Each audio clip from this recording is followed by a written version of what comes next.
Ukraine seeks arms from NATO as fight looms on Eastern Front. Ukraine is telling residents of its industrial heartland to leave while they still can after Russian forces withdrew from the shattered outskirts of Kyiv to regroup for an offensive in the country's east. Kyiv, Ukraine. Ukraine told residents of its industrial heartland to leave while they still can and urged Western nations to send weapons Thursday after Russian forces withdrew from the shattered outskirts of Kyiv to regroup for an offensive in the country's east.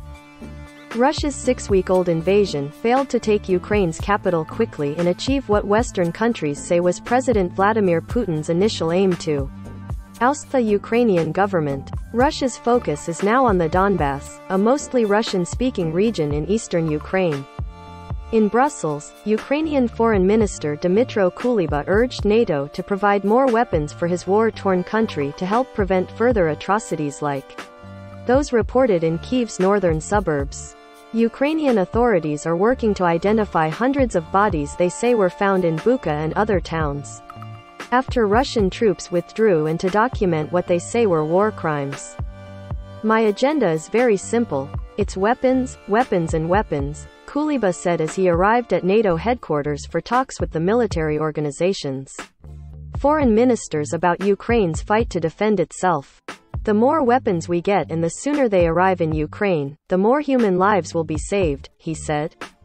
Some NATO nations worry they may be Russia's next target, but the alliance is striving to avoid actions that might pull any of its 30 members directly into the war. Still, NATO Secretary General Jens Stoltenberg urged member nations to send Ukraine more weapons, and not just defensive arms.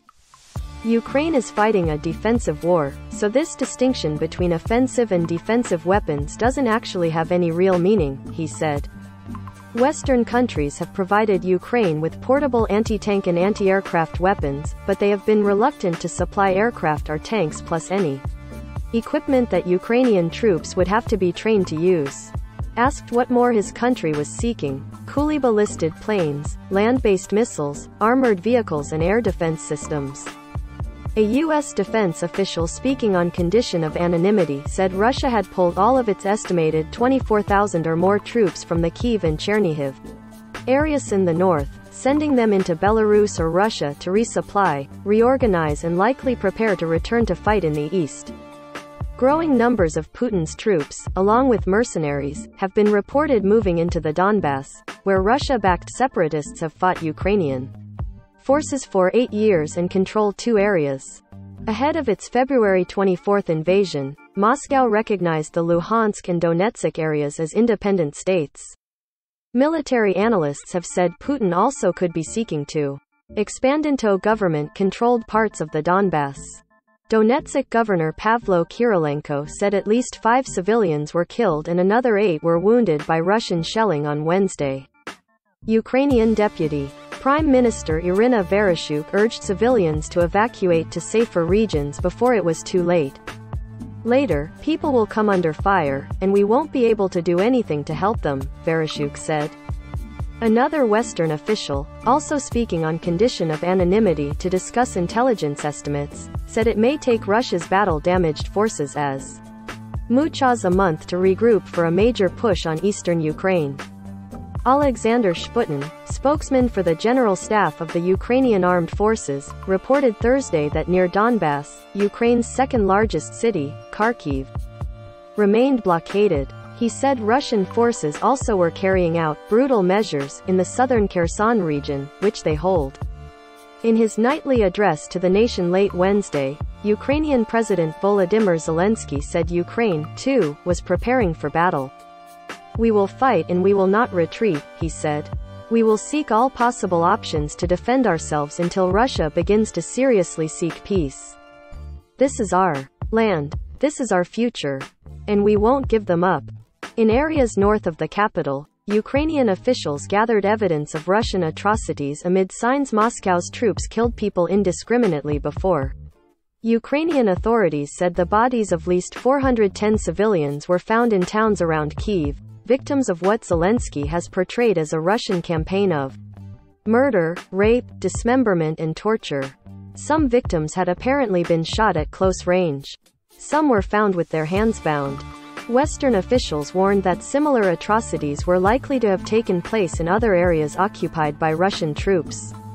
Zelensky accused Russian forces of trying to cover up war crimes in areas still under their control, afraid that the global anger over what was seen in Bucha would be repeated.